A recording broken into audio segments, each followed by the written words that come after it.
टूट हम लोग देख रहे हैं क्षेत्रीय दलों में। तो एक क्षेत्रीय दल की नेता के रूप में क्या चिंताएं हैं आपकी? कि अगर इस प्रकार से आप संविधान की जो आर्टिकल्स हैं उनको डाइल्यूट करके अगर इस देश को दूसरी धारा में मोड़ने का काम करेंगे तो सिर्फ आज की जो जनरेशन है वो नहीं, आगे आने वाली जनरेशन जो है वो भी उसकी भुगतभोगी। कैसे टारगेट करते हैं? एक फैक्शन को तोड़ दिया या किसी की फाइलें खोल दी। कोई दबी हुई फाइल्स हैं क्या जिनके खुलने से आपको भी डर रहेगा? 1999 में एक रैली होती है, एक तस्वीर मैंने देखी जिसमें डॉक्टर साहब के लगभग पूरे शरीर पे प्लास्टर है। क्या हुआ था? तो आज़ाद भारत के इतिहास में किसी भी राजनीतिक पार्टी के राष्ट्रीय अध्यक्ष के साथ वो चीज़ें नहीं की गई होंगी जो डॉक्टर सोनीलाल पटेल जी के साथ की गई। कौन है साजिश के साथ? कमेरावाद की विचारधारा है क्या? हर वो व्यक्ति जो रोज अपनी जिंदगी को आगे बढ़ाने के लिए जद्दोजहद कर रहा है और अपनी रोटी को खाने के लिए कमाने का जुगाड़ करता है, वो है कमेरा। कमेरों के साथ सबसे ज्यादा कौन सी सरकार खड़ी है? कोई भी राजनीतिक पार्टी नहीं करता। धर्म वर्सेस मुद्दों की लड़ाई होनी चाहिए और वो हो नहीं रही है।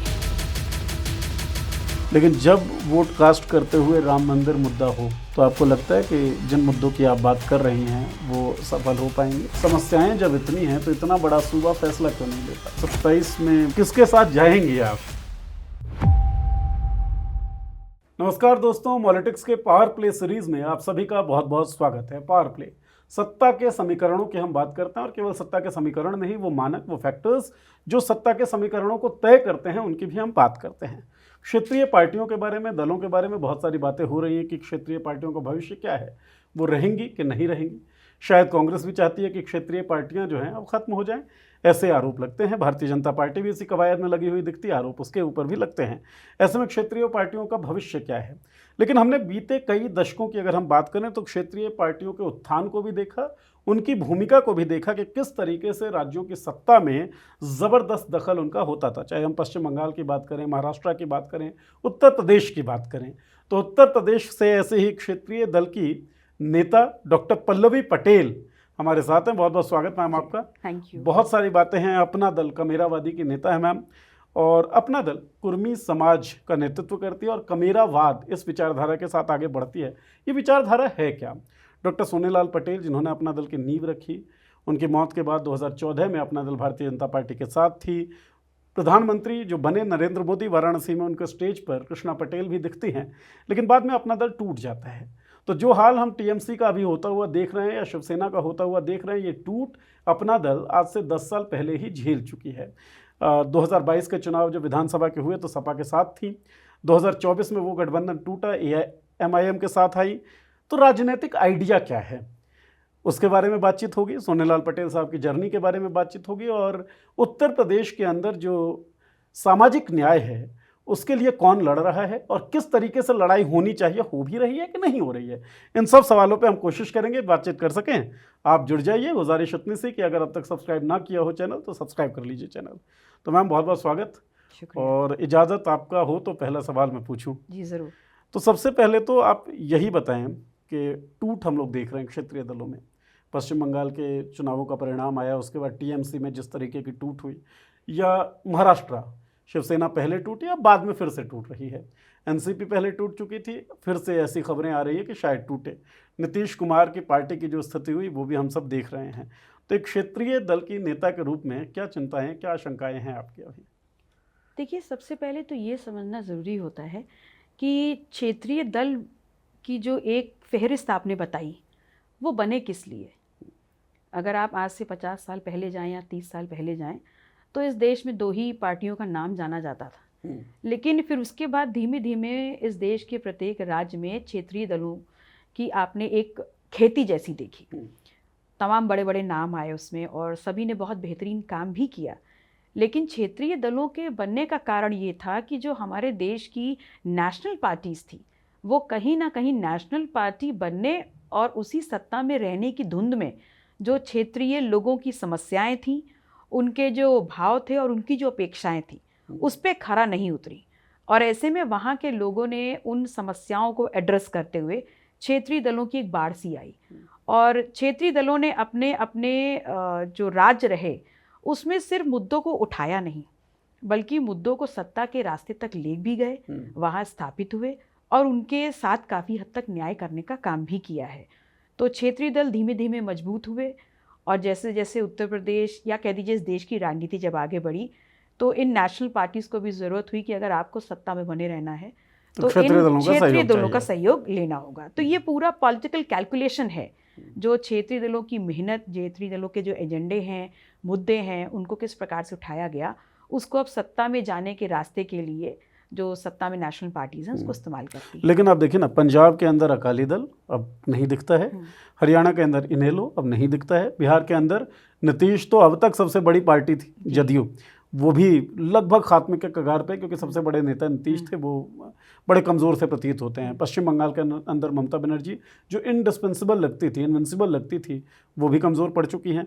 बाला साहेब ठाकरे से बड़ा फोर्स महाराष्ट्र में कोई होगा क्या, ये लोग सोच भी नहीं सकते, लेकिन उनकी पार्टी की जो गति है वो भी हम सब देख रहे हैं। शरद पवार चाणक्य से कहे जाते थे, लेकिन उनकी स्थिति भी हम देख रहे हैं। क्षेत्रीय दलों का इमरजेंस तो हुआ, लेकिन समय के साथ खात्मा भी होता चला गया। अगर आप लोग मुद्दे की ही राजनीति कर रहे थे, लोग आपके साथ जुड़ भी रहे थे क्योंकि आप एड्रेस कर रहे थे उनकी समस्याओं को, तो खात्मा क्यों होता चला गया? कहाँ कमी कहाँ रही? देखिए, मैं किसी दूसरे की बात नहीं करूँगी, अगर मैं अपना दल को ही बात कर लूँ तो अपना दल की नींव रखी गई 4 नवंबर 1995 को, और उत्तर प्रदेश में एक ऐसा ज़मीन से जुड़ा हुआ और ज़मीनी रूप से बहुत ही ताकत से भरपूर संगठन के रूप में जाना गया।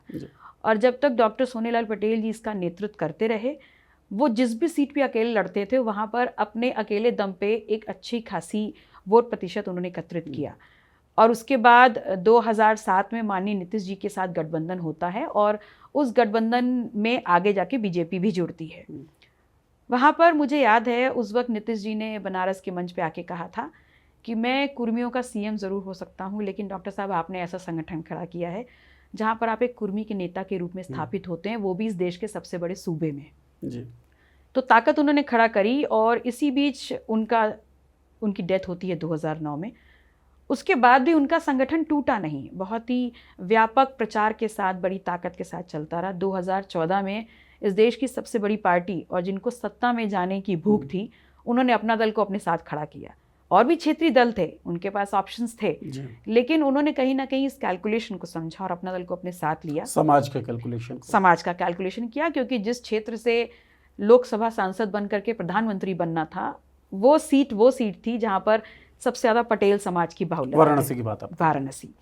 तो वहाँ पर साथ में खड़ा किया और उसका रिजल्ट भी हुआ कि आपने 2 सीट दी और दोनों पटेल बाहुल सीट अपना दल जीता और आप प्रधानमंत्री बने। उसके बाद जैसी भारतीय जनता पार्टी की सोच है और जैसा वो करते हैं, उन्होंने महाराष्ट्र में किया, उन्होंने बिहार में किया, शायद जहाँ जहाँ रहे वहाँ वहाँ किया, और उत्तर प्रदेश में भी उन्होंने डॉक्टर साहब की एब्सेंस में अपना दल को तोड़ने का काम किया। उन्होंने सोचा था कि अपना दल को तोड़ देंगे तो अपना दल खत्म हो जाएगा। एक फैक्शन जो ऐसी पोजीशन पे पहुंचा, सदन में पहुंचा, उसको ताकत देकर के अपने साथ खड़ा कर लिया, और दूसरा फैक्शन जो सड़कों पे लड़ रहा था, जो संगठन बना रहा था, जो उस संगठन को वास्तविक ताकत और विचार दे रहा था, उस हिस्से को आपने छोड़ दिया। तो जहाँ विचार होता है, जहाँ आत्मा बसती है, वो अपने आप दोबारा बोलते हैं बंजर जमीन से भी निकल करके पौध का रूप ले लेता है। लेकिन एक बात बताएं मैम, जब कोई किसी निर्जीव चीज़ को हम तोड़ें, जैसे मान लीजिए इस कप को मैं तोड़ता हूँ, तो इसमें केवल तोड़ने वाला जिम्मेदार होगा, ये तो कुछ कर नहीं सकती है। लेकिन जब एक विचारधारा टूटती है, एक पार्टी टूटती है, तो केवल तोड़ने वाला जिम्मेदार नहीं है, टूटने वाले भी जिम्मेदार हैं। मैं बिल्कुल मानती हूँ। विचारधारा की कमी थी, मुझे लगता है कि महत्वाकांक्षा ज़्यादा थी अपना दल के नेताओं में। कौन कौन लोग थे उसमें? जो टूट के चले गए वही रहे होंगे, जो बच गए उनमें तो महत्वाकांक्षा थी नहीं, उनमें तो संगठन और विचार को आगे बढ़ाने की ललक थी, तो वो आज भी लगे हुए। लेकिन 2 अलग अलग पार्टियां बनी ना, ऐसा तो रहा नहीं कि एक अपना दल ओरिजिनल रही हो और एक अपना दल कोई दूसरी पार्टी हो। वो अपना दल नहीं रही, अपना दल सोनेलाल, अपना दल कमेरावादी, 2 अलग अलग पार्टियां बनी। तो तोड़ा किसने, कैसे, क्यों? देखिए, मैंने कहा कि महत्वाकांक्षा थी, उस महत्वाकांक्षा को शायद बीजेपी पहचान गई। उनको लगा ऐसा करके अगर महत्वाकांक्षा को आगे बढ़ाने का काम कर देंगे तो ये संगठन ज़मीनी रूप से गायब हो जाएगा और वो वोट बैंक जो है वो वापस हमारे पास आ जाएगा, तब हमें दूसरे को अपने साथ लेने की एक जो ऑब्लिगेशन रहेगा वो नहीं होगा, हम अपने आप ही कर लेंगे। और उसी महत्वाकांक्षा को बढ़ावा दिया, मंत्री पद सामने ला दिया, तो संघर्ष कम हो जाता है और फ्लेयर ज़्यादा मिल जाता है। वैसा हुआ तो एक फैक्शन टूट के चला गया और दूसरा फैक्शन विचार के साथ ज़मीन पर लड़ रहा है।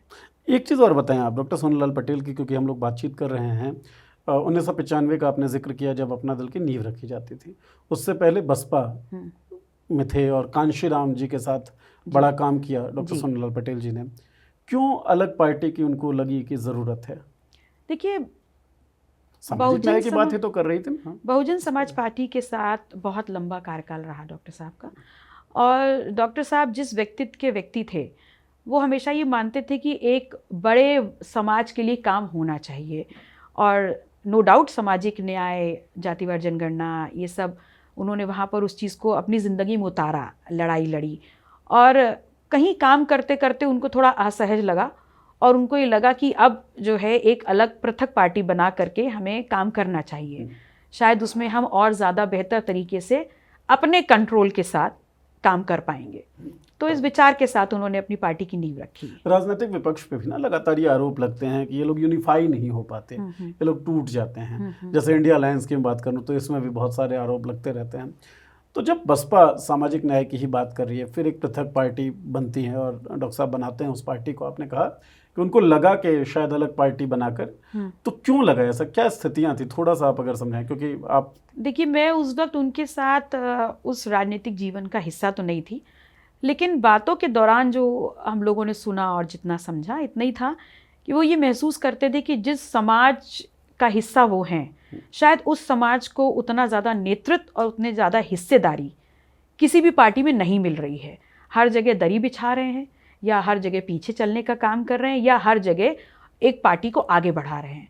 तो उन्होंने बोला इस समाज एक कम्युनिटी को जिसका वो हिस्सा थे, तो उन्होंने बोला कि ये समाज की सामाजिक हैसियत तो लोग अभी अच्छी तरह जानते ही नहीं, तो पहले तो सामाजिक हैसियत खड़ी करनी है और फिर सामाजिक हैसियत खड़ी करते हुए इस समाज की अन्य समाजों को जोड़ते हुए भागीदारी सुनिश्चित करते हुए राजनीतिक हैसियत खड़ी करनी है। मतलब बहुजन समाज पार्टी जिसके बारे में ये कहा जाता है, या जिसका मिशन इस तरीके का था कि जितने भी वंचित तबके के लोग हैं सबको साथ लेकर आगे बढ़ा जाए, वो दरअसल तमाम वंचित तबकों के लोगों के साथ नहीं रही, एक के साथ हो गई। और ये मैंने सिर्फ बातें सुनी हैं कि मतलब ऐसा हो रहा था, तो मैं उसको नहीं बोल सकती कि कितना उसमें सच है और कितना गलत, क्योंकि I was not a part of that time. तो मैं सुनी हुई बातों को ही आपके सामने रख रही हूँ और जितना मैंने महसूस किया, फिर मुझे लगा, अब जब मैं देखती हूँ अपने लेंस से, तो मुझे लगता है कि उस वक्त बसपा से बहुत से लोग निकले, लेकिन एक पार्टी को उत्तर प्रदेश नहीं समूचे देश के लेवल पर नाम और पहचान सिर्फ डॉक्टर सोनेलाल पटेल दिलवा पाए। आपने कहा कि समाज को खड़ा करना, पहले तो समाज की ताकत को रजिस्टर करवाया जाए, ये एक सोच थी। इस सोच के साथ 1999 में एक रैली होती है, कुर्मी स्वाभिमान रैली। एक तस्वीर मैंने देखी जिसमें डॉक्टर साहब के लगभग पूरे शरीर पे प्लास्टर है, क्या हुआ था? देखिए, ये 12वीं लोकसभा के चुनाव के दौरान कार्यक्रम था। वो लोकसभा के चुनाव के दौरान चुनावी रैली को संबोधित कर रहे थे और ऐसे में तत्कालीन वहाँ पर जो सरकार थी, वहाँ पर चक्का जाम हुआ, उसमें कार्यकर्ताओं के साथ मारपीट हुई, जिसमें डॉक्टर साहब उसको मैनेज करके सब वहाँ पर भीड़ हटवाना चाहते थे, लेकिन सुनियोजित तरीके से उनके ऊपर चुनावी रैली में आक्रमण किया गया।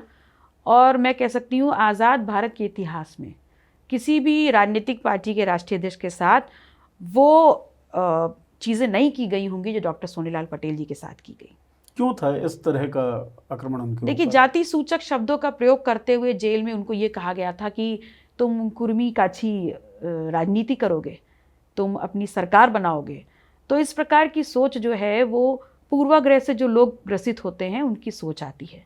वो बताना चाहते हैं कि आप इस देश में वोट बैंक तो हो सकते हैं, लेकिन आप उन जगहों पर नहीं बैठ सकते जहाँ से इस देश की सत्ता चलेगी या प्रदेश की सत्ता चलेगी।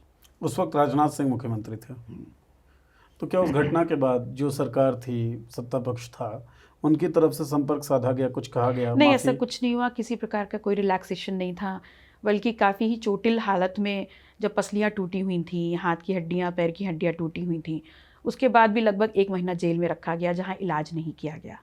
और 17 अक्टूबर 2009 को जब उनकी डेथ होती है, उसके बाद आम तौर पर घर में जब किसी एक हेड की डेथ होती है तो आप लोग अस्थि कलेक्ट करने जाते हैं।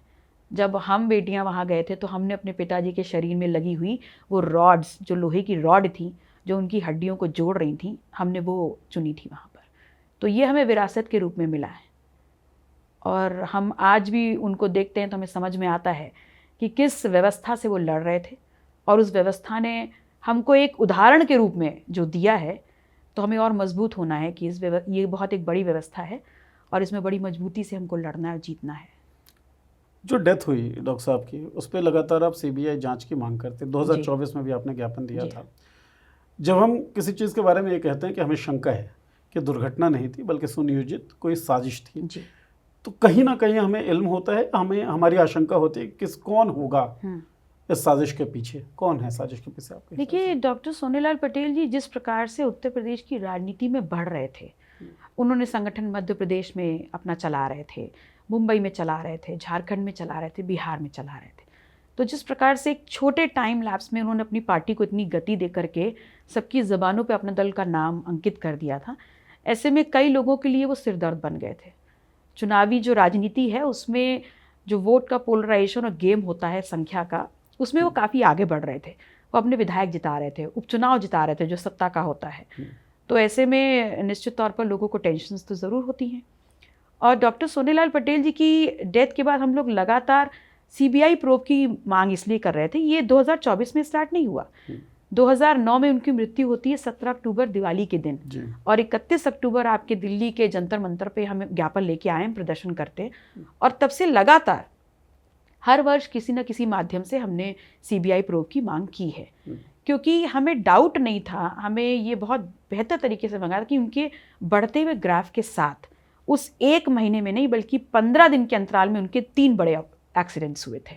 जब डेथ हुई थी उससे पहले 17 अक्टूबर को डेथ हुई है, और लगभग 30 सितंबर से 17 अक्टूबर के बीच में जो है 3 बार एक्सीडेंट्स हुए थे। उन एक्सीडेंट्स के ऊपर भी कोई पुलिसिया कार्रवाई नहीं हुई? कुछ नहीं, नथिंग। उस वक्त आप लोगों ने कहा था कि इन एक्सीडेंट्स को जांचा जाए, या उसे दुर्घटना मान रहे थे? जब ये देखिए, उतना हम लोग को पता नहीं था जब ये डेथ हुई, क्योंकि सब साइमल्टेनियस होते चले गए।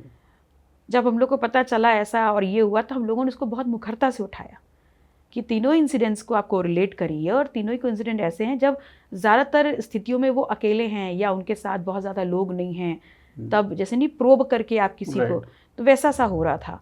और 15 दिन के अंदर 3 बड़े बड़े एक्सीडेंट जिसमें पूरी गाड़ी उड़ गई, तो ये हम लोग को बहुत ज़्यादा डाइसी लग रहा था और हम लोग के शक को और ज़्यादा बढ़ा रहा था। तो तब से लगातार मांग कर रहे हैं। पॉलिटिकल राइवल्स ही आप मानते हैं? जो पॉलिटिकल राइवल्स मानते हैं हम उन लोगों की, और बाकी सीबीआई प्रोब हो जाएगा तो बेहतर तरीके से सामने आएगा कि असल वजह क्या है। 2009 में ये घटना होती है ना जी, मायावती की सरकार है, उसके बाद 12 से 17 अखिलेश की सरकार होती है, उसके बाद से अनवरत बीजेपी की सरकार वहाँ पर है। तीनों में से किसी ने भी जांच करने की इच्छा नहीं जताई? नहीं, किसी ने भी नहीं। क्या कारण लगता है आपको? मुझे लगता है कि उनको लगा है कि उनके रास्ते का कांटा हट गया, लेकिन हम सिर्फ इतना चाहते हैं कि कोई भी व्यक्ति हो जिसका एक सामाजिक ऑरा रहा है, जिसको मानने वाले लोग हैं, वो अगर मर्डर ना भी हो, वो एक मिस्ट्री ना भी हो, वो एक षड्यंत्र ना भी हो, कम से कम तो जांच भी तो हो जाए। जांच हो जाए तो हमारे सामने पर्दा तो उठ जाए कि जिस संशय या जिस शक के साथ हम जी रहे हैं वो सही है या गलत है। और एक परिवार के होने के नाते भी अगर हमारी ये सरकार से हम लगातार रिक्वेस्ट कर रहे हैं, तो आम जन मान के ही आप हमारी रिक्वेस्ट को ड्यू एडवांटेज तो दे ही सकते हैं। लेकिन इसमें एक सवाल ये उठता है कि उसी परिवार के अन्य जो सदस्य हैं, उनका ये मानना है ये साजिश नहीं थी, ये दुर्घटना ही थी। देखिए, उनका किस आधार पे ये मानना है कि साजिश नहीं, मुझे नहीं पता। मैंने भी अपनी बात में यही कहा कि साजिश हो है कि नहीं है, किसी ने प्लान किया है कि नहीं, या नेचुरल है, जो भी है, आप सीबीआई प्रोब करके हमारे इस डाउट को क्लियर कर दीजिए ना। हम कहाँ कह रहे हैं कि हम जो कह रहे हैं वही है, हम कह रहे हैं 1% आप ये मान लीजिए कि ऐसा नहीं है, तो भी तो हमारी दरख्वास्त को आप रिक्वेस्ट को लीजिए। तो ऐसा कौन सा दरवाज़ा है जिसको हमने नहीं खटखटाया? हर दरवाजे पे तो गए हैं। तो मतलब political rivals across the parties हैं, अक्रॉस दी पार्टीज सबके लिए कांटा थे। सबके लिए, चलिए, सबके लिए वो कांटा थे। आपका जो फ्रैक्शन बना मैम, कमेरावादी, अपना दल कमेरावादी, कमेरावाद यही विचारधारा है, थोड़ा सा इस विचारधारा को समझाएं, है क्या? देखिए, डॉक्टर साहब हमेशा कहते थे कि इस देश का जाति धर्म वर्ग से ऊपर उठ करके हर वो व्यक्ति जो रोज़ अपनी ज़िंदगी को आगे बढ़ाने के लिए जद्दोजहद कर रहा है और अपनी रोटी को खाने के लिए कमाने का जुगाड़ करता है, वो है कमेरा। तो उसके हितों को सुरक्षित रखने के लिए हमको लड़ाई लड़नी होगी कि अगर वो काम कर रहा है तो उसका पैसा उसको मिल जाए, अगर वो किसान खेत में उतर रहा है तो उसकी फसल का वाजिब मूल्य मिल जाए, अगर वो पंचर वाला पंचर बना रहा है तो उसकी शिक्षा भी हो जाए और उसकी कमाई भी हो जाए, उसके बच्चे की शिक्षा हो जाए तो कल उसको जॉब मिल जाए। तो इन्हीं अधिकारों की बात कमेरावाद करता है, जो जाति और धर्म से बहुत ऊपर उठ करके है। भारतीय संविधान और भारतीय कानूनों के हिसाब से जब आप चुनाव लड़ने योग्य उम्र में पहुंचे, उसके बाद 3 सरकारें तो आपने देखी हैं जी। अलग अलग, जैसे मायावती की सरकार, बसपा की, सपा की सरकार आपने देखी और बीजेपी की सरकार आप देख रही है। कमेरों के साथ सबसे ज़्यादा कौन सी सरकार खड़ी है? देखिए, मुझे लगता है कोई भी नहीं? पूर्णतया न्याय नहीं कर पाए, पूर्णतया न्याय नहीं रेट कर करना हो तो? रेट करना हो तो मैं रेट तो नहीं कर पाऊंगी, क्योंकि मुझे लगता है कि अभी बहुत काम है जो करना बाकी है। और जब तक उस समाज को आप जाति और धर्म से अलग हट करके इक्वल ट्रीट करते हुए उनके लिए नीतियां और नियत नहीं रखेंगे, तब तक तो नहीं कहा जा सकता। जिस पार्टी से आप विधायक हैं, जिस पार्टी के आप नेता हैं, ये एक पक्ष है, जिस पार्टी से आप विधायक हैं ये अच्छा, इसमें कभी मतलब मुझे तो बड़ा वो हो रहा था कि कभी आपको खुद भी कंफ्यूजन होती है क्या? नहीं, मुझे कंफ्यूजन ड्यूअल नहीं आइडेंटिटी होती। जैसा कुछ? नहीं, मुझे बिल्कुल कंफ्यूजन नहीं होता, और इसलिए नहीं होता क्योंकि राजनीतिक परिवेश में मेरी जो एंट्री हुई वो मेरे अपना दल कमेरावादी के नाम से हुई। उस नाम से संघर्ष, उस नाम और उस विचार को लेकर के आगे बढ़ना, उसी विचार उसी नाम के साथ लोगों के बीच में स्वीकारता होना, उसी नाम उसी विचार के साथ अपने नेतृत्व के साथ, संगठन के साथ, समर्थकों के साथ उस अलायंस में जाना। ये बात ठीक है कि अलायंस में जब आप जाते हैं तो गठबंधन होता ही इसलिए कि कुछ बात आप उनकी सुने, कुछ बात आप अपनी कहें।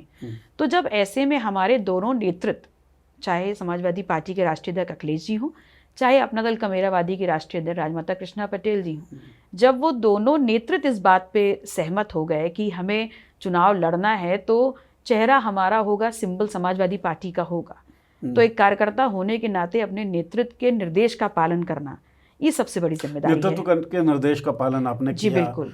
उसमें आप कितनी सहमत थी? होता है ना कि चलिए निर्देश का पालन तो हमने कर लिया, लेकिन आई वाज नॉट कंफर्टेबल। देखिए, मेरा कंफर्टेबल होना या ना कंफर्टेबल होना तो इम्पॉर्टेंट रखता ही नहीं, अब इम्पॉर्टेंट है ही नहीं। मेरे लिए इम्पॉर्टेंट ये था कि अगर मेरे नेतृत्व मेरे ऊपर विश्वास कर रहे हैं तो मुझे अपना 100% दे करके उस विश्वास पे खरा उतरना है, और उसका मैंने प्रयास किया। चलिए, एक पार्टी जिसके साथ आप गठबंधन में थी 2022 के चुनाव में, जिसके सिंबल पे आप चुनाव लड़ी, एक पार्टी जिसके साथ डॉक्टर साहब ने अपनी राजनीतिक जर्नी स्टार्ट की थी, भारतीय बहुजन समाज पार्टी। इन दोनों पार्टियों में से ज़्यादा कमेरों की राजनीति कौन करता है? अब देखिए, कमेरों की राजनीति मुझे लगता है कोई नहीं कर रहा। दोनों में से? दोनों में से, या दोनों में से क्या, बल्कि कोई भी राजनीतिक पार्टी नहीं कर रहा। अब तो बिल्कुल लाइन खींच करके जो है धर्म वर्सेस मुद्दों की लड़ाई होनी चाहिए, और वो हो नहीं रही है। सबसे पहले हमको देखना चाहिए कि जो हमारा वोट बैंक है या जो हमारे समर्थक हैं, उनकी अपेक्षाएं क्या हैं, वो मुद्दों के आधार पर हमारे साथ हैं। अगर हम महिला आरक्षण पे लड़ रहे हैं तो महिला आरक्षण में हमको सपोर्ट मिल रहा है। अगर हम यूजीसी के लिए लड़ रहे हैं तो हमें सपोर्ट मिल रहा है। अगर हम नीट पेपर लीक पे लड़ रहे हैं तो हमें सपोर्ट मिल रहा है। अगर हम आरक्षण चोरी हो रहा है इस बात के लिए लड़ रहे हैं तो हमें समर्थन मिल रहा है। तो मुझे लगता है कि आम जनता जो है वो अभी भी सब चेहरों की तरफ देख रही है कि कौन सही मुद्दों को उठा करके उन मुद्दों के साथ न्याय करते हुए आम जनता की आवाज़ बन रहा है। धर्म वर्सेस मुद्दा, मैंने जानबूझ के इसे लिखा, ये बड़ा अच्छा फ्रेज मुझे लगा, और मुझे लगता है बड़ा ज़रूरी भी है, इस पर बात होनी चाहिए। लेकिन क्या आपको लगता है जब भी धर्म वर्सेस मुद्दा जैसी कोई बात आप करती हैं तो समाज का एक बड़ा तबका जो है वो एलिनेट करने लगता है कि नहीं यार ये तो विधर्मी हैं, धर्म से दिक्कत है इनको? देखिए, धर्म से दिक्कत नहीं है, धर्म तो आस्था का विषय है, और मेरा धर्म, लेकिन वो तो अब राजनीतिक विषय बन चुका है। नहीं, मैं वही बोल रही हूँ कि मेरे लिए दिक्कत कभी नहीं है। लोकतांत्रिक व्यवस्था में हम रह रहे हैं तो यहाँ संविधान सबसे ऊपर है, और धर्म जो है मेरे व्यक्तिगत आस्था का विषय है। मेरा धर्म में मैं कैसे रहूँगी, कैसे करूँगी, इस पे आप क्वेश्चन नहीं कर सकते। फॉर दैट मैटर किसी को क्वेश्चन नहीं करना चाहिए। लेकिन वर्तमान राजनीति में उसको एक मुद्दा बनाया गया, लेकिन उस मुद्दे के बीच में भी ऐसे लोग हैं जो आपके धर्म को मानते हुए, आपके धर्म की बातों को सुनते हुए मुद्दों पे भी गहन चिंतन और विचार करते हैं। तो मैं वही बोल रही हूँ कि सबसे ज़्यादा जिम्मेदारी उन्हीं लोगों की है जो इन दोनों मुद्दों के बीच का अंतर समझ रहे हैं। कि धर्म क्या है, एक पारलौकिक है, एक लौकिक है। तो भाई लौकिक बात कर लो। तो जहाँ आप रह रहे हैं वहाँ आपका आपकी आस्था ठीक है, बहुत बढ़िया, आप अपनी आस्था रखिए, मैं उस पर कुछ नहीं कह सकती। आप हिंदू हो, मुसलमान हो, सिख हो, कबीरपंथी हो या बौद्ध हो, इसमें मेरा कुछ नहीं कहना। लेकिन हाँ, लोकतंत्र जो आपको ताकत दे रहा है, वोट की ताकत, उसका इस्तेमाल करके जब आप सरकार बनाने जा रहे हो तो आपको लोकतांत्रिक मुद्दों पर ही बात करते हुए, उसी के अनुसार निर्णय लेते हुए अपने वोट को कास्ट करना चाहिए। लेकिन जब वोट कास्ट करते हुए राम मंदिर मुद्दा हो तो आपको लगता है कि जिन मुद्दों की आप बात कर रही हैं वो सफल हो पाएंगे? देखिए, जिस जिस देश ने सेकुलरिज्म को लेते हुए, लोकतंत्र को आगे रखते हुए, संविधान की बातों को स्वीकार करते हुए, अंगीकार करते हुए आगे बढ़ने का प्रयास किया है, ये विकसित होने का एक प्रोसेस है। वही लोग आगे बढ़ पाए हैं। और ये मैं इसलिए बहुत ज़्यादा पुख्ता तरीके से कह पा रही हूँ क्योंकि जापान हो, चाइना हो, ये तमाम देश आपके सामने इसका उदाहरण है। उनके यहाँ भी धर्म है और धर्म को धर्म की तरह चलाया जा रहा है, लेकिन लोकतांत्रिक व्यवस्था को या सुपर पावर बनने के लिए या विश्व गुरु बनने के लिए जो लोकतांत्रिक ताकत है और जो लोकतांत्रिक पैमाने हैं, उस पर खरा उतरने की उनकी अपने आप से चैलेंज है। उस चैलेंज को वो आगे बढ़ाते जा रहे हैं और वो आगे बढ़ते जा रहे हैं। और हम क्या कर रहे हैं? हम विश्वगुरु होने की बात तो कर रहे हैं, हम विकसित होने की बात तो कर रहे हैं, लेकिन अगर हम विकसित होने की बात कर रहे हैं तो 85 करोड़ लोग 5 किलो राशन के लिए लाइन क्यों लगा रहे हैं? और उसे सेलिब्रेट भी किया जाता है। और अगर इकोनॉमी हमारी बढ़ रही है तो फिर इकोनॉमी किसके लिए बढ़ रही है? क्योंकि 85 करोड़ तो आज भी खड़े हैं 5 किलो राशन के लिए। किसान तो आज भी सरहदों पे बैठा है अपनी दर को बढ़ाने के लिए। छात्र जो है वही तो आपको विश्वगुरु बनाएगा। लेकिन अगर उसके प्राथमिक विद्यालय बंद हो रहे हैं, अगर यूनिवर्सिटीज़ में 118% शोषण बढ़ रहा है, कॉलेज ड्रॉप आउट रेट बढ़ रहे हैं, इंस्टीट्यूशनल मर्डर्स बढ़ रहे हैं, और साजिशन अगर आपके वाइवा में नंबर करके आपको एनरोलमेंट नहीं मिल रहा है, तो विश्वगुरु हम कैसे बनेंगे? तो बात तो इन विषयों पे होनी चाहिए ना। बेशक। और अगर विश्वगुरु नहीं बन पाते हैं, इंस्टीट्यूशंस में बच्चे पढ़ नहीं पाते हैं, प्राथमिक विद्यालय बंद हो जाते हैं, तो ये किसी जाति या किसी धर्म का नुकसान नहीं है, ये संपूर्ण लोकतांत्रिक व्यवस्था एक देश का नुकसान है। मतलब भारतीय जनता पार्टी की राजनीति अगर हम देखें तो वो हिंदू जाग रहा है या हिंदू की रक्षा कर रही है, इस तरह के स्लैंग्स दिखते हैं। लेकिन जब नीट पेपर लीक होता है तो सुसाइड कमिट करने वाले लड़के या लड़कियां केवल मुस्लिम तो थे नहीं, केवल मुस्लिम, वो हिंदू भी थे। तो सफ़र तो हर कोई करेगा, परेशान तो हर कोई होगा। एक सवाल ये बताइए, उसके बाद मैं फिर इलेक्टोरल चीज़ों पे आऊँगा मैम, क्योंकि ये मेरा विषय भी मुझे लगता है कि यही है। बहरहाल उत्तर प्रदेश हम देखते हैं कि जवाहरलाल नेहरू, लोकतंत्र की जब बात होगी तो उनका नाम आएगा ही आएगा। जवाहरलाल नेहरू उत्तर प्रदेश को ही रिप्रेजेंट करते थे। कांशीराम जो सामाजिक न्याय की लड़ाई लड़ रहे थे वो उत्तर प्रदेश से थे। डॉक्टर सुनलाल पटेल उत्तर प्रदेश। तो उत्तर प्रदेश हमेशा से क्रांति की भूमि तो रही है। सामाजिक न्याय की लड़ाइयाँ यहाँ लड़ी गई, लोकतांत्रिक लड़ाइयाँ यहाँ लड़ी गई। यही उत्तर प्रदेश अब नफरत की प्रयोगशाला, हिंदुत्व की प्रयोगशाला के रूप में भी इंगित की जाती है कि उत्तर प्रदेश का स्वरूप ऐसा भी बन गया। क्यों बना? उस उत्तर प्रदेश में जहाँ साइंटिफिक टेम्पर की बात जवाहरलाल नेहरू किया करते थे या सामाजिक न्याय की बात किया करते थे कांशीराम, डॉक्टर सुनीलाल पटेल, उस उत्तर प्रदेश में बाबाओं की बड़ी फौज दिखती है जो किसी भी तरीके से साइंटिफिक टेम्पर पे हमला करते हैं और बड़े सेलिब्रेट भी किए जाते हैं। क्यों? देखिए, मैंने इस बात को बहुत लिटरेचर में बहुत तरह, बहुत मुखरता से इस बात को लिखा गया है कि शिक्षा वो एक हथियार है जिससे आप किसी भी खराब व्यवस्था को चैलेंज कर सकते हैं और उस खराब व्यवस्था को बदल भी सकते हैं। जो आपने बात की बाबाओं की एक सेना है, उत्तर प्रदेश में दिखती है, वो साउथ के किसी स्टेट में क्यों नहीं दिखती? वो इसलिए नहीं दिखती because they are literate, they are educated और उनका लिटरेसी रेट बहुत हाई है। हम उत्तर प्रदेश में, जो इस देश का सबसे बड़ा सूबा है, वहाँ पर जनसंख्या तो बहुत बताते हैं, सूबा बहुत बड़ा है बताते हैं, फर्टाइल लैंड है ये बताते हैं, लेकिन हम ये क्यों नहीं बताते कि इस प्रदेश का लिटरेसी रेट क्या है? जिस प्रदेश में अकारण 27,000 स्कूल रातों रात प्राथमिक विद्यालय बंद कर दिए जाएंगे, जहाँ पर आप इंस्टीट्यूशंस को बनाने के लिए, यूनिवर्सिटीज़ को और बेहतर करने के लिए आंदोलन नहीं होंगे, लेकिन कांवड़ यात्रा निकाली जाएगी, जहाँ पर बच्चों के हाथों से उनकी शिक्षा छीन ली जाएगी, वो स्टेट कैसे प्रोग्रेसिव होगा? किस मुद्दे पे और बात करेगा? यहाँ किसानों के लिए बात नहीं होती, बुंदेलखंड सूखा पड़ा हुआ है उसकी बात नहीं होती, यहाँ पर महिलाओं की सुरक्षा सिर्फ पेपरों में बताई जाती है, लेकिन अभी मेरे ख्याल से 10 मई के आसपास 2026 में एनसीआरबी का डेटा निकला, उसमें उत्तर प्रदेश महिला सुरक्षा के नाम पर सबसे ऊपर खड़ा है कि वहाँ महिला सुरक्षा बिल्कुल नहीं है, बाकी स्टेट्स को हराता हुआ। और वो महिला सुरक्षा के कौन कौन से पैरामीटर्स हैं? दहेज प्रथा, आपका डोमेस्टिक वायलेंस, घरेलू हिंसा, आपका अपहरण, छेड़छाड़, रेप। ये किसी भी समाज जो इस देश की आधी आबादी है उसके मनोबल को तोड़ने के लिए काफ़ी है ये डेटा। सरकार ज़रूर बोल रही है कि हम बड़े बड़े प्रोग्राम्स चला रहे हैं सुरक्षित करने के लिए, और संख्या बहुत ज़्यादा है, जनसंख्या बहुत बड़ी है। तो जनसंख्या अगर बड़ी है तो उस जनसंख्या के नाम पे आप सरकार भी तो बना रहे हो। तो अगर जनसंख्या आपको सरकार बनाने के लिए ना काफ़ी लग रही है तो यही बड़ी जनसंख्या के उद्धार के लिए आप नियम कहाँ बना रहे हो, नीति कहाँ बना रहे हो? उनका आप अगर नीतियाँ बन भी रही हैं तो वैसे ही डिफरेंस है कि जैसे आपका परसेप्शन क्या है और लिव्ड रियलिटी क्या है। इन दोनों के बीच में कोई बहुत बड़ा एक गैप है, कोई कनेक्शन नहीं है। और कनेक्शन इसलिए नहीं क्योंकि अकाउंटेबिलिटी किसी की नहीं है। जब योगी आदित्यनाथ मुख्यमंत्री बने तो मुझे एकदम से याद आया, एक एंटी रोमियो स्क्वाड बनाया गया था। कहा गया कि बेटियों की सुरक्षा के लिए, छेड़खानी से बचें इसके लिए, या बचा पाएं हम इसके लिए। इसके बाद कुछ स्लैंग्स चलते हैं जैसे लव जिहाद, और जो मुख्यमंत्री हैं उत्तर प्रदेश के वो बहुत ज़्यादा यूज़ करते हैं इसे। बल्कि हेट लैब की एक रिपोर्ट है जिसमें सबसे ज़्यादा हेट स्पीच देने वाले मामले में लगभग टॉप पर योगी आदित्यनाथ भी हैं। तो एंटी रोमियो स्क्वाड या लव जिहाद जैसे जो स्लैंग्स हैं, मुझे लगता है कहीं ना कहीं ये महिलाओं के खिलाफ ही हैं। इन पे आपका क्या राय है? आपने खुद ही बता दिया कि स्लैंग ही बन के रह गए हैं।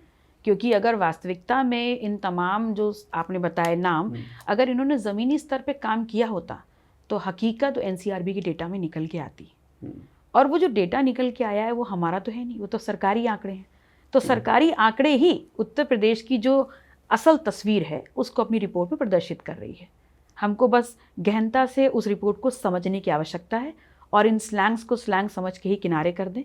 और आम जनता को भी बहुत ज़रूरत है कि वो सड़कों पे उतरे और हर मुद्दे पे अपनी आवाज़ मुखर करे। आम जनता तो सड़कों पर तब उतरे ना जब आम जनता की नुमाइंदगी करने वाले जो विपक्ष के लोग हैं वो भी सड़कों पे उतरें और दमदारी से उतरें। क्या दमदारी से उतरते हैं? मुझे ऐसा लगता है कि मेरी भूमिका उत्तर प्रदेश की जनता ने विपक्ष में दी है और हर एक मुद्दे पे हम सड़क पे उतरते हैं।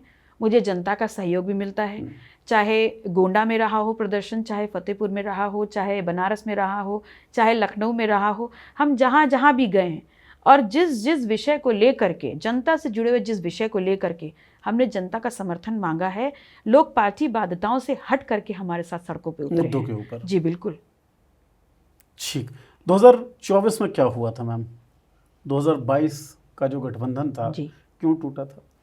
देखिए 2024 में हम इंडिया अलायंस का हिस्सा रहे और उसके बाद जब बीच में राज्यसभा चुनाव आता है तो हम गठबंधन के साथी हैं और निश्चित तौर पर हमें लगता है कि अगर हमें कुछ 2024 में, हाँ। तो जब उसमें हम गठबंधन का साथी हैं तो हमें लगता है कि कुछ भी जो एक गठबंधन के रूप में हो रहा है, अगर हमारे दृष्टिकोण में कोई चीज़ गलत है या सही नहीं है या हमारी मंशा अनुरूप नहीं है तो हमें अपनी बात कह देनी चाहिए स्पष्टता से। तो 2024 में राज्यसभा चुनाव के दौरान जो कैंडिडेट्स बनाए गए, मुझे ऐसा लगता था कि जिस विचार को हम लेकर के चल रहे हैं और लोगों का विश्वास अर्जित करने का प्रयास कर रहे हैं, तो वो विचार ज़मीन तक होना चाहिए, उसमें कुछ भी डाइल्यूट नहीं होना चाहिए।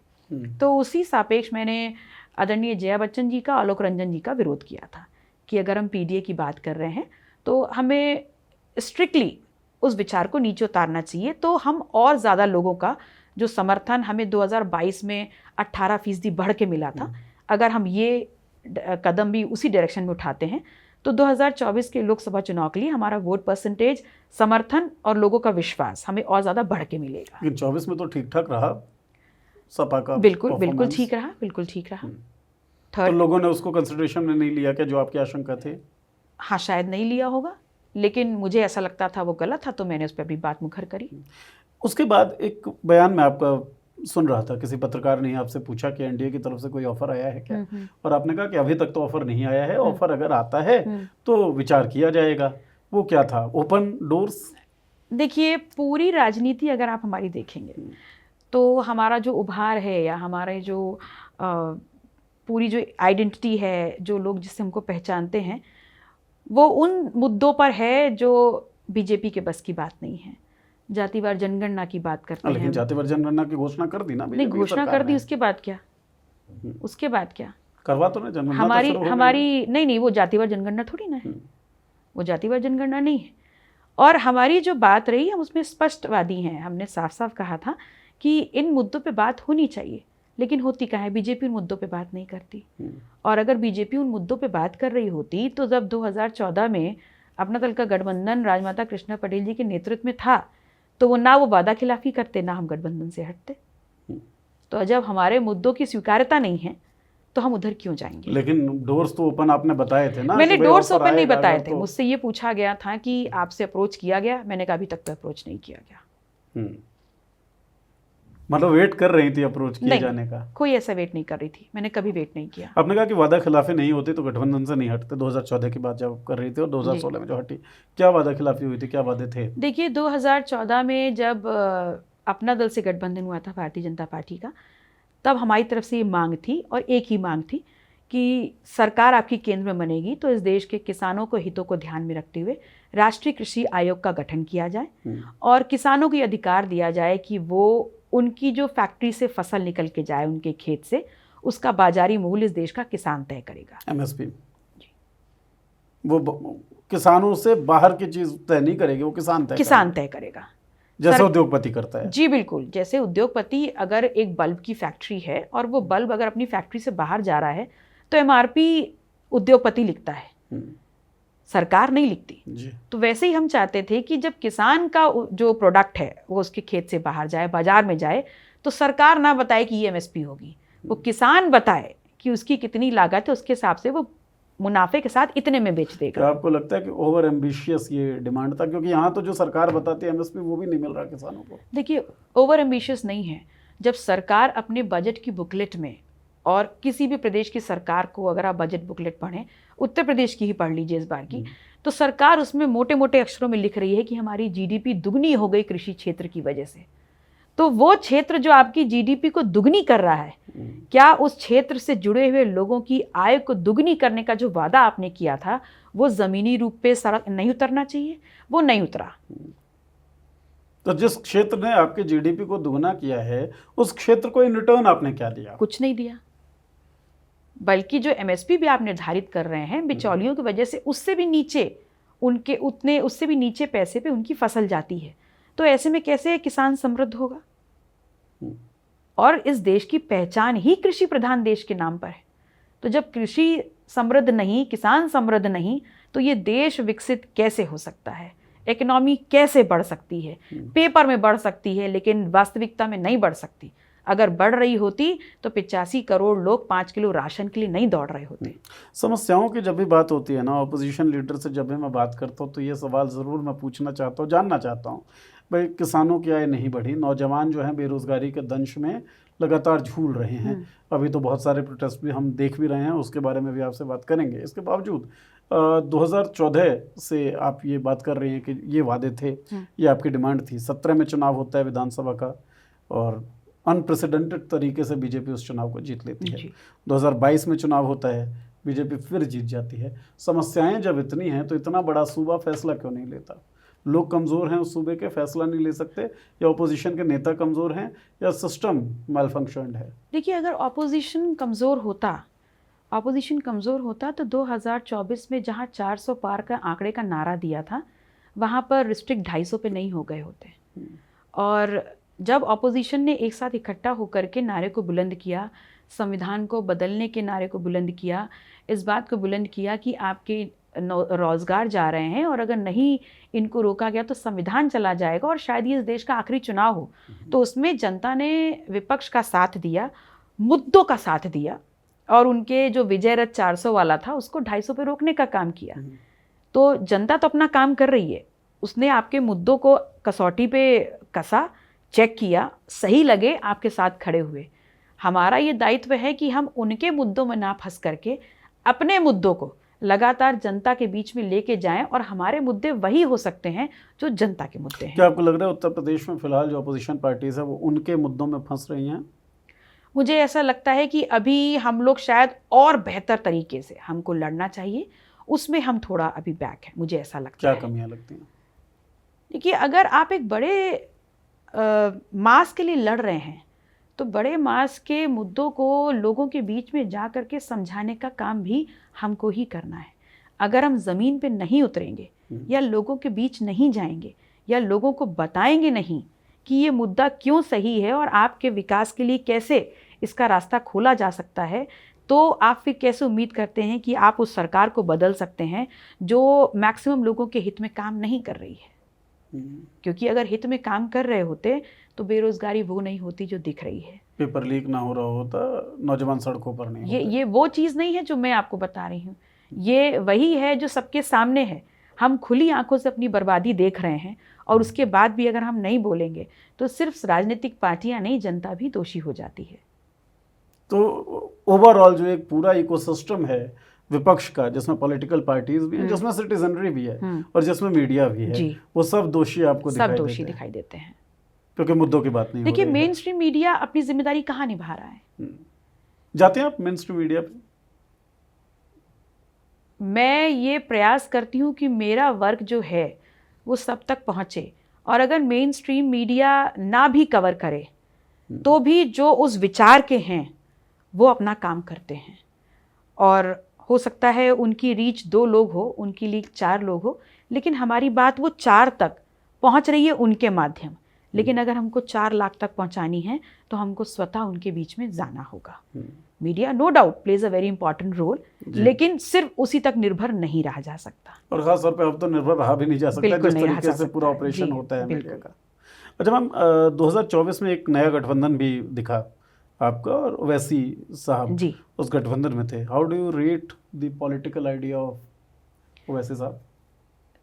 See, I find him very intelligent and at the same time वो बहुत clear हैं कि वो क्या करना चाहते हैं।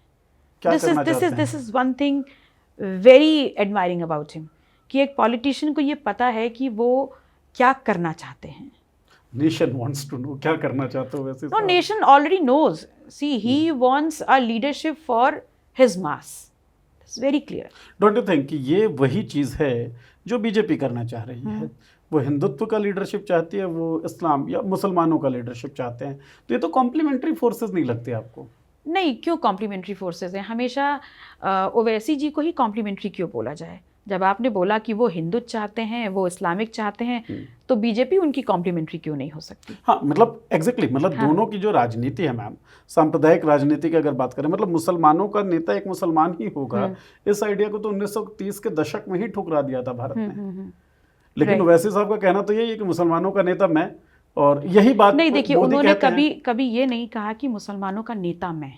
उन्होंने ये बोला कि मुसलमानों की राजनीति सिर्फ बीजेपी को हराने तक सीमित क्यों हो, आपको अपनी लीडरशिप डेवलप करनी चाहिए। He is never bounding the system into, और अपने समाज को कि मैं आपका नेता हूं, आप उसकी स्वीकारता करें, as far as I understood. अच्छा, ये आपका एनालिसिस है। लेकिन जिस तरीके से भारतीय जनता पार्टी के हम टिकट्स जब वितरित होते हैं अलग अलग राज्यों में, तो देखते हैं कि एक भी मुस्लिम उम्मीदवार उसमें नहीं दिखता। ये अलग बात है कि सीधा सीधा मुसलमान सांसद ही उनके पास आ जाते हैं यूसुफ पठान की तरीके से। इसी तरीके से जब हम AIMIM की टिकट्स देखते हैं तो उसमें हिंदुओं की संख्या बड़ी कम रहती है, और नॉर्मली मुसलमानों की पार्टी, और नाम में भी मजलिस तो है ही, तो वो कम्युनल नहीं दिखता क्या वो आइडिया आपको? नहीं, मुझे नहीं लगता। अभी क्या स्टेटस है उस गठबंधन का?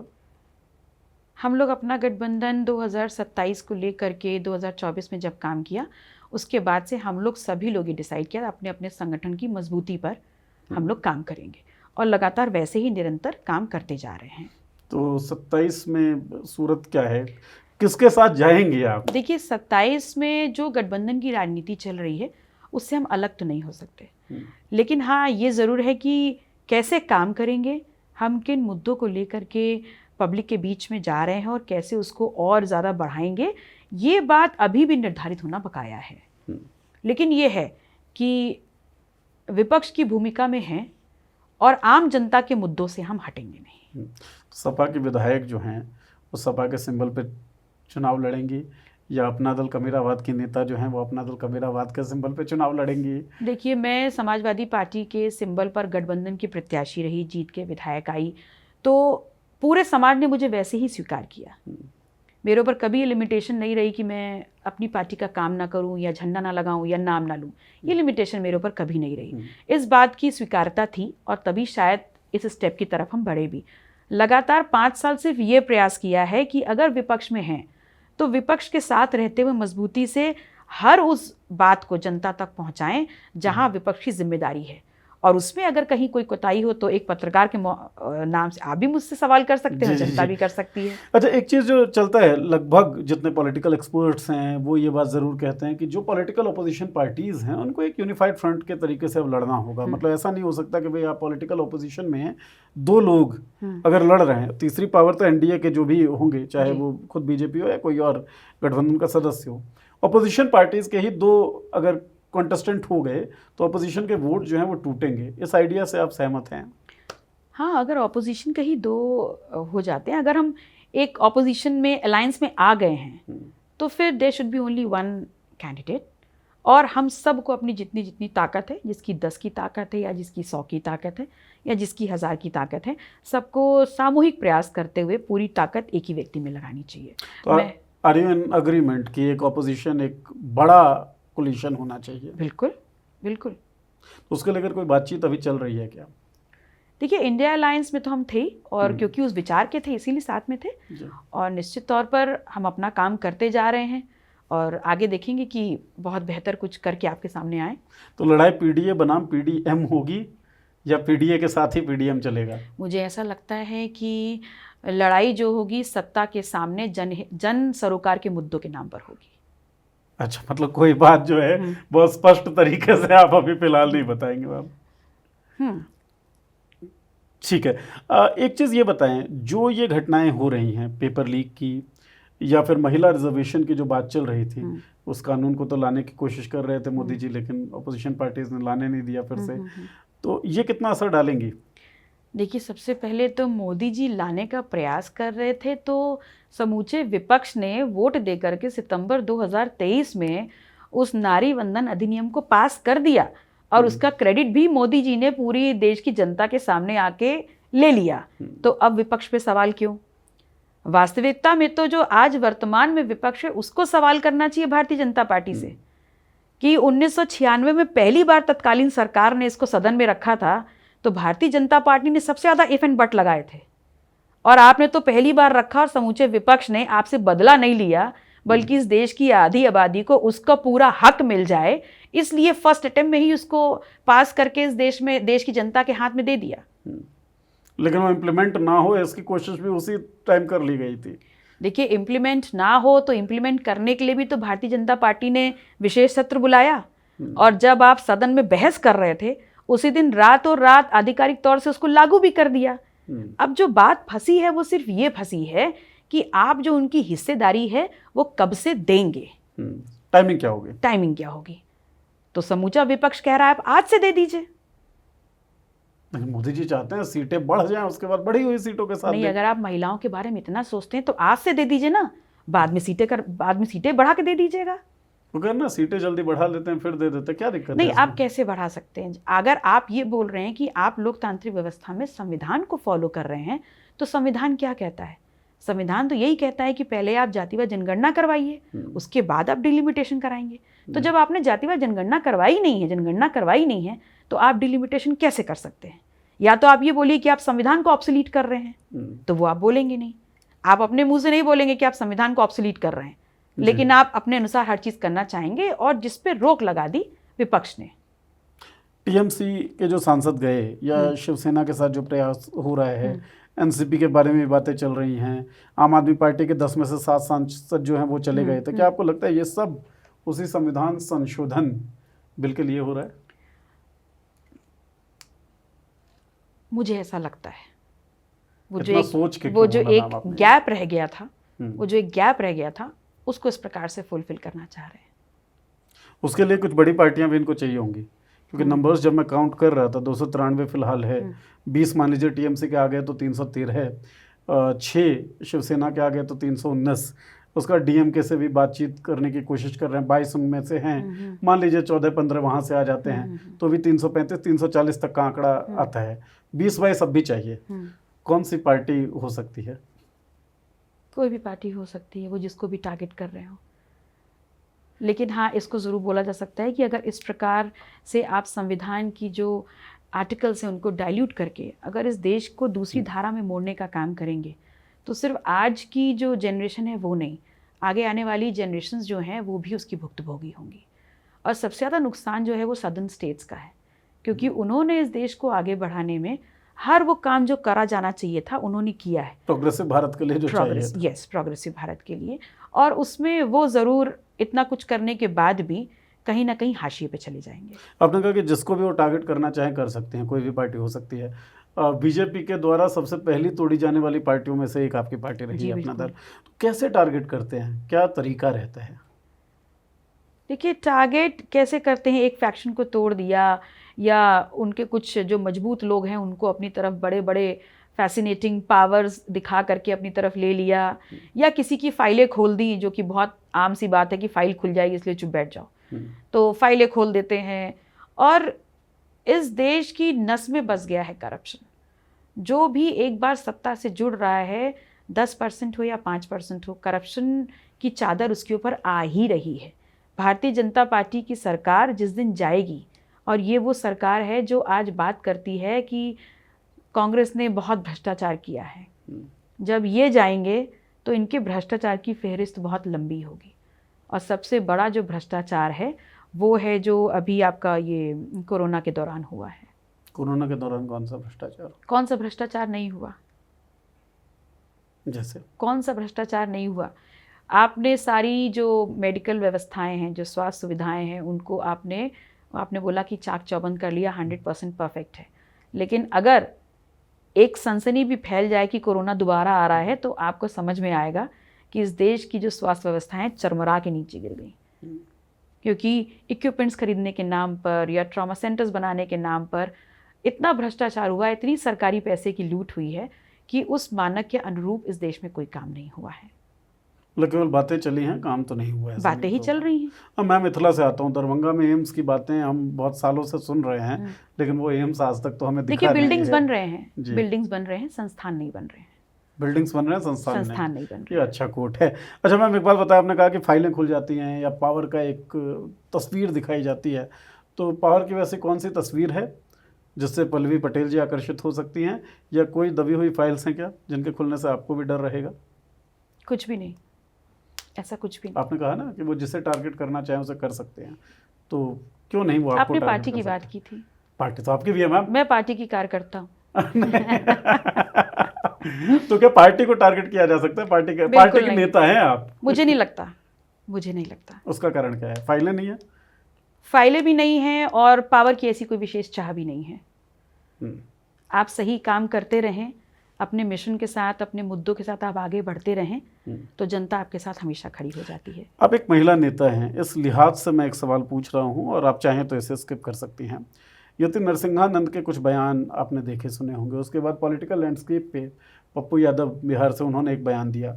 बयान ये रहता है कि कोई भी महिला राजनीति में बिना किसी कॉम्प्रोमाइज़ के आगे नहीं बढ़ सकती हैं। इस तरह के बयान जब आप सुनती है, और हमें महिला मंत्रियों की तरफ से भी इसका कोई रिबेटल नहीं दिखता है, क्यों रिबेटल क्यों नहीं होता है, और इस तरह के बयानों को आप कैसे देखती हैं? How does it impact you? इस देश में महिला को ही कॉम्प्रोमाइज़ क्यों बोला जाता है भाई? महिला बहुत सशक्त है और आप मौके नहीं देना चाहते हैं कि वो आगे बढ़ें, और जहाँ जहाँ मौके मिले हैं वहाँ महिलाओं ने अपने टैलेंट को और अपनी योग्यता को साबित किया है। और जो ये महिला आरक्षण बिल भी जो आया, अगर इसको आप व्यापक रूप में देखें तो इसका उद्देश्य क्या था? इसका उद्देश्य तो सिर्फ इतना ही था ना, लैंगिक बाध्यताओं के जो बंधन है उसको तोड़ करके एक बड़ा एक्सपोजर दिया जाए। और अगर आप बड़ा एक्सपोजर देंगे तो उसका एक उदाहरण ये है कि पंचायती राज, मेरे ख्याल से 73 या 74वां संशोधन था संविधान का, उसके बाद ये ऑब्जर्व किया गया, डेटा में उसको रिकॉर्ड किया गया कि महिलाएं बहुत ही ज़्यादा संवेदनशील होती हैं सामाजिक और सार्वजनिक विषयों को लेकर के। जैसे पानी साफ क्यों नहीं है, सब चीज़ साफ सुथरी क्यों नहीं है, स्वास्थ्य सुविधाएं क्यों नहीं है, एक्सेसिबिलिटी क्यों नहीं है सब लोग, और जिससे एक आम आदमी का जीवन सीधे कनेक्ट होता है। तो अगर आप उनको आगे बढ़ाएंगे और प्रावधान करेंगे, प्रावधान आप बनाइए, वो अपनी योग्यता और अपना टैलेंट खुद साबित करके आपको दिखा देंगे। और इस देश में तो इतिहास में दर्ज हो गया है, इंदिरा गांधी हैं, प्रतिभा पाटिल जी हैं, आपकी महामहिम मुर्मू जी हैं, तो ये सब अपने आप को साबित तो कर रही हैं, top positions top positions top level पे पहुंच गए। यूजीसी के खिलाफ आपका प्रदर्शन जो था वो बड़ा आक्रामक था, क्या लगता है क्या था यूजीसी? वाटर टेस्टिंग थी? देखिए, मेरा जो पूरा प्रयास रहा वो इस देश की यूनिवर्सिटीज़ में यूजीसी लागू किया जाए इस समर्थन को लेकर के था, और इसलिए था क्योंकि खुद रिकॉर्ड्स कह रहे हैं, जो रिपोर्ट्स आ रही हैं वो बता रही हैं कि 118% जो जातिगत भेदभाव है, शोषण है, वो यूनिवर्सिटीज़ में बढ़ा है जी। और इसी वंचित वर्ग के लिए। तो अगर आप वंचित वर्ग के खिलाफ अगर शोषण बढ़ेगा, इंस्टीट्यूशनल मर्डर्स बढ़ेंगे, वाइवा में नंबर घट जाएंगे, प्लेसमेंट्स नहीं होंगे और मर्डर्स होते रहेंगे और drop outs, force drop outs होंगे, तो जब सर्व समाज आगे बढ़ेगा ही नहीं तो देश कैसे आगे बढ़ेगा? तो हमारे देश की सरकार की, जुडिशरी की, आम जनता की ये जिम्मेदारी है ना कि अगर ऐसी कोई चीज़ जो चिंताजनक है और जिस पे हमारी इमीडिएट एक्शन रिक्वायर्ड है वो होना चाहिए। तो वो तो किया, सरकार यूजीसी गाइडलाइंस लेके आई, उसके मंशा पे बड़े सवाल उठे, लेकिन गाइडलाइंस तो वही लेके आई है। आपको क्या लगता है? देखिए, गाइडलाइंस लेके आई, हमने कब बोला कि गाइडलाइंस नहीं लाए, लेकिन इतना लचर अध्यादेश कि अगर आप लाए थे तो उसको आप डिफेंड क्यों नहीं कर पाए सुप्रीम कोर्ट में? और ऐसा कैसे कि आप आज लाए हैं और कल आपके ही प्रायोजित लोग सड़क पे प्रदर्शन कर रहे हैं, और सड़क पे प्रदर्शन करते वक्त जिन शब्दों का प्रयोग किया गया कि गधों को घोड़ा नहीं बनने देंगे, पैर की जूती सर पे नहीं रखी जाती, ये क्या है? ऐसे लोग पूर्वाग्रह से ग्रसित हैं। 1999 वाली घटना ज़हन में ताज़ा हुई होगी। तो जो बिल्कुल क्यों नहीं होगी, जो समाज में व्याप्त एक शोषण है, जो एक डिस्टेंस है, जो सोशल डिस्क्रिमिनेशन है, वो हमारे कैंपसेस में भी एंटर कर गया है। तो क्या कैंपसेस को इससे अलग नहीं करना हमारी जिम्मेदारी है?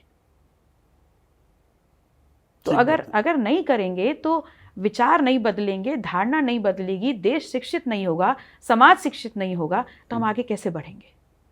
तो क्या गलत है इसमें? गाइडलाइंस लाती है, फिर अदालत में जाता है, अध्यादेश गिर जाता है। वाटर टेस्टिंग का आरोप लगा बीजेपी के कि वाटर टेस्ट कर रहे थे केवल। और उन्होंने बहुत ही ज़्यादा चालाकी से एक तीर से दो निशाने साधे। उन्होंने जब इसको सामने आम जनता को सुपुर्द किया तब उन्होंने ये बता दिया, देखो हम पिछड़े समाज के लिए, दलित समाज के लिए, वंचित समाज के लिए सोच रहे हैं। वहीं अपने ही प्रायोजित लोगों से सड़कों पे आतंक करवाया और सुप्रीम कोर्ट ने उस पर स्टे लगा दिया। तो उन्होंने आपको पल भर के लिए खुश कर दिया, सरकार के ऊपर से निशान हट गया, अब चला गया सुप्रीम कोर्ट के ऊपर कि सुप्रीम कोर्ट ने बैन लगाया, सरकार ने तो दिया था हमको। तो सरकार इस तमाम घटनाक्रम के बीच में जो वोट की लाभ हानि होती है, गुणा गणित होता है, उसको कैलकुलेट कर लिया। And BJP is very good at that. Calculative है। कैलकुलेटिव है। ठीक। केशव प्रसाद मौर्य को आपने चुनाव हराया था और आप खुद ही अभी अपसेट बोल रही थी उसे, आपको उम्मीद नहीं थी क्या? नहीं, मैंने बोला कि हर जीत या हार पॉलिटिकल अपसेट नहीं होता। जैसे मुझसे काफ़ी लोग बोलते हैं कि क्योंकि केशव जी से नाराज़ थे इसलिए लोग आपके बीच में आए, और मेरा ये मानना है कि एक चुनाव में नैरेटिव सेट ज़रूर होता है, और या तो वो आइडियोलॉजिकल होगा या अपसेट होगा, या आप अपनी बात को बहुत बेहतर तरीके से कर पाएंगे, लाइक नैरेटिव। तो मुझे लगता है सिराथू में वो 12 दिन का चुनाव, it's a combination of both. Ideological भी था जो नैरेटिव हम सेट कर पाए, और पॉलिटिकल अपसेट भी था। वो हर चुनाव में होता है, हर कैंडिडेट के लिए होता है। उसका परसेंटेज कितना है ये हार और जीत को निर्धारित अच्छा, करती है। With in party political rivalry जो है वो भी होती ही है, मतलब ये नेचुरल है, राजनीति का स्वभाव है। तो योगी आदित्यनाथ और केशव प्रसाद मौर्य के बारे में भी ऐसी खबरें चलती है कि पॉलिटिकल राइवलरी तो है ही, ऑब्वियस सी बात है, होगी भी। तो कभी योगी आदित्यनाथ ने प्रशंसा की कि बढ़िया किया आपने उसको हराया? नहीं, उनकी पॉलिटिकल राइवलरी उनकी पार्टी की है, वो विपक्ष के किसी विधायक से क्यों उसको शेयर करेंगे? एंड मुझे लगता है जिस कद के दोनों ही लोग नेता हैं। How is your equation with your CM? उनके सूबे के विधायक हूँ, विपक्ष की विधायक हूँ, मेरी तो रेपो बहुत अच्छी है, अपने सीएम के लिए बहुत अच्छी है। And his idea of politics?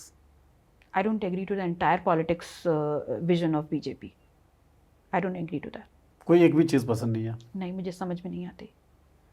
उनकी चीज़ ही एक है, सत्ता में रहने के लिए धर्म को आगे लाओ। तो वो मुझे समझ में ही नहीं आती। और आपकी लड़ाई है कि धर्म को हटाइए, मुद्दों की बात करिए। धर्म को हटाइए नहीं, आपका धर्म है, आप अपने पास रखिए। धर्म इज अ प्राइवेट हाँ, थैंक वो आस्था है, उससे आपको संतोष मिले, यश मिले, वैभव मिले, वो सब ठीक है। लेकिन लोकतांत्रिक व्यवस्था में मुद्दों की बात होनी चाहिए, जन कल्याणकारी नीतियों की बात होनी चाहिए और सर्व समाज के लिए होनी चाहिए। अच्छा, एक बातें ऐसी चलती है सोशल मीडिया के ऊपर भी और मीडिया फ्रेटर्निटी के बीच भी कि आदित्यनाथ के खिलाफ खुद पार्टी का जो हाईकमांड है वो दिखता है और बीजेपी का एक बड़ा वर्ग जो है वो आदित्यनाथ को नहीं पसंद करता। कुछ आपने ऐसा फीवर नापा है क्या? नहीं, मुझे ऐसा लगता है, मैं बीजेपी की प्रवक्ता तो हूँ नहीं, नहीं, तो मुझे नहीं इसलिए पता। नहीं, बीजेपी का प्रवक्ता इस सवाल को एंटरटेन भी नहीं करेंगे। फीवर आप कुछ नापते तो नहीं, पॉलिटिकल मेरा तो। ऐसा कोई एनालिसिस नहीं है इस विषय पर। ठीक, मैम एक आखिरी सवाल मैं लेना चाहूँगा कुछ एक नेताओं के बारे में, क्योंकि कमेरावाद की बात आपने की, उस विचारधारा की बात की, हमने इसीलिए पूछा भी है क्या वो। कई नेता हैं जो हर कोई अपने आप को परिश्रमी ही कहता है, जैसे प्रधानमंत्री नरेंद्र मोदी कहते हैं 18-18 घंटे वो काम करते हैं, सोते नहीं हैं। इधर राहुल गांधी कभी मछुआरों के साथ दिखते हैं, कभी किसी वर्ग के साथ दिखते हैं, कभी किसी वर्ग के साथ। अखिलेश यादव पीडीए का नारा देते हैं। तो कमेरावाद की जो विचारधारा है उसके ऊपर रेट करते हुए 10 के स्केल में आप बताएं नेताओं को कहाँ आते हैं आप, क्योंकि ये आपके पार्टी के नाम के साथ इंगित विचारधारा का जो बात है। राहुल गांधी कितने कमेरों के साथ 10 में से अंक देने आपको? No, if you consider Rahul Gandhi ji as an single person, not Congress, तो डेफिनेटली उनके ये प्रैक्टिस के दौरान जो कांग्रेस है बहुत डिफरेंट कांग्रेस है। ही इज़ टॉकिंग ऑन जातिवार जनगणना, ही इज़ टॉकिंग ऑन संविधान, ही इज़ टॉकिंग ऑन आरक्षण। वो उन सब मुद्दों पे बात कर रहे हैं जो कमेरावाद के उत्थान से जुड़ी हुई है। तो 10 में से कितना अंक? 9.5 राहुल गांधी। चलिए, Rahul Gandhi rest of the Congress, मतलब रेस्ट ऑफ द कांग्रेस ले लेते नहीं, हैं। रेस्ट ऑफ द कांग्रेस में अभी किसी को भी ऐसा वजूद स्थापित नहीं हुआ है जो इन आइडियोलॉजी पे बात कर रहा हो। Akhilesh Yadav. Akhilesh ji definitely talks about PDA. उनकी सरकार आए तो फिर देखा जाए। मतलब सरकार थी ना, 12 से 17 तक थी, आप उनकी पार्टी के विधायक हैं तो कुछ तो एनालाइज किया होगा। 12 से 17 की सरकार का I was not a part, not a लेकिन part. हाँ इतना ज़रूर कर सकती हूँ कि उन्होंने 2022 में जिस प्रकार से पूरे अलायंस को सजाया, हर एक समाज को सम्मान देते अपने बगल में रखा, निश्चित तौर पर बहुत अच्छी सोच और अच्छी पहल थी। अंक 8.5 8.5 हाईएस्ट मार्किंग करते हैं मैम आप। आपको मेरे टीचर होना चाहिए था। नरेंद्र मोदी 18 घंटे काम तो हो सकता है, लेकिन जन कल्याणकारी मुद्दों पर मैं उसका असर नहीं देखती, मतलब उससे किसी को लाभ नहीं हो रहा है। तो बातें बहुत हैं और उस पर प्रोपेगेंडा बहुत है, लेकिन आम जनता को उससे लाभ नहीं है। अंक मैक्सिमम 3 और 4। सो ही फील्ड 40% भी नहीं। एंड अभी 27 आते आते इस रैंकिंग पे देखिएगा मेजॉरिटी उत्तर प्रदेश की जनता एग्री करेगी। Yogi Adityanath. You are talking in terms of hard working? No, I am talking in terms of how beneficial the people will be for cameras. No, not at all. अगर कमेरा के लिए काम हो रहा होता तो 69,000 शिक्षक भर्ती जो घोटाला हुआ है और जिसके लिए लगभग 4 साल से जो पढ़े लिखे छात्र हैं वो लाठियां खा रहे हैं, उनके साथ न्याय नहीं हो रहा है, तो कैसा कमेरावाद? जिनका आरक्षण छिन गया वो उसी कमेरा समाज के बच्चे हैं, तो कैसा आपकी यूपीएससी की जो परीक्षाओं में लीक हो रहा है, एसआई की परीक्षा जो उसमें आप नीट पेपर लीक हो रहा है, चलिए अगर आप वो नेशनल लेवल पे देख लें उसमें भी भुक्तभोगी हैं उत्तर प्रदेश के छात्र। और अगर आप एसआई देख लें, आप जो अभी कंपटीशन एग्जाम हुआ, यूपी टेट है, आपका यूपीएसआई है, ये तमाम जो है इसमें आप स्कोर कार्ड शीट नहीं जारी कर रहे हैं। अगर आप स्कोर कार्ड शीट नहीं जारी कर रहे तो हम कैसे मान लें कि 100 में से मेरे 70 हैं कि 75? उसमें भी तो डाइल्यूशन हो सकता है। तो ऐसे तमाम चीज़ें हैं जहाँ पर बच्चों की हकमारी हो रही है, और उन्हीं बच्चों की हकमारी हो रही है जो कमेरा समाज या कमेरावाद के फॉलोअर हैं, उनके मतलब वो उसी समाज से आते हैं, वो पिछड़ा है, वो वंचित है, वो दलित है, वो आदिवासी है। तो जब उनकी हकमारी हो रही तो कैसा कमेरावाद को आप फॉलो कर रहे हैं? अंक कितना मैम? सेम 3-4, मतलब equally standing with Narendra Modi साथ में। ठीक, असदुद्दीन ओवैसी जिनके साथ आप गठबंधन में हैं। See, he is not talking in terms of कमेरावाद, he is talking for a particular group, religion, ठीक है? तो वो उसमें कमेरावाद के लिए बात ही नहीं कर रहे हैं वो, तो उनको कैसे रैंक कर सकते हैं? मायावती जी ने देखिए कमेरावाद के लिए काम किया है। और अभी प्रेजेंटली तो अभी वो कुछ काम नहीं कर रही हैं, मतलब मुझे ऐसा लगता है। लोग ऐसा आरोप लगाते हैं कि काम कर रही हैं हम, अब लोगों का क्या पर है, वो आरोप लगाते हैं काम कर रही हैं। आरोप लगाते हैं। देखिए, नहीं, मैं अपने संगठन के रूप में काम कर रही होंगी, लेकिन जैसे चुनाव में बहुत एक्टिव होकर के अभी पार्टिसिपेट नहीं करे, पिछले 2 चुनाव में नहीं करे, तो मैं उस चीज़ को दृष्टिगत रखते हुए बोल रही डू हूँ। यू थिंक कि मायावती जो हैं वो बैकडोर सपोर्ट बीजेपी को कर रही हैं और शी इज मैनेज्ड? देखिए, उनकी जो शख्सियत है और उनका जो व्यक्तित्व है, उनसे बहुत कुछ हमारी जैसी जनरेशन को सीखना है पॉलिटिकल एरेना में, और जितने संघर्ष के बाद वो उस स्थिति और परिस्थितियों में पहुंची हैं। तो मुझे लगता है वो क्या सोच के क्या कर रही हैं, मैं उस पर कमेंट नहीं कर सकती। वहाँ तक शायद मैं सोच भी नहीं पा रही होंगी अभी। लेकिन हाँ, उनके शासनकाल को मैंने देखा नहीं, लेकिन लोग जो बात करते हैं, that she is been a very good administrator. Right.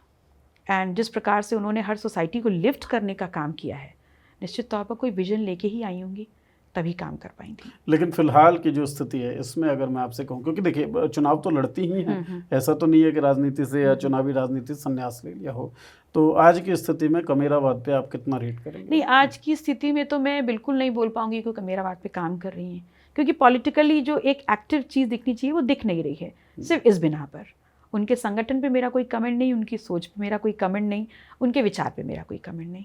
Score करेंगे आप इस पर? नहीं, स्कोर कर ही नहीं सकते। जब मैं उनको समझ ही नहीं पा रही तो मैं स्कोर कैसे करूं?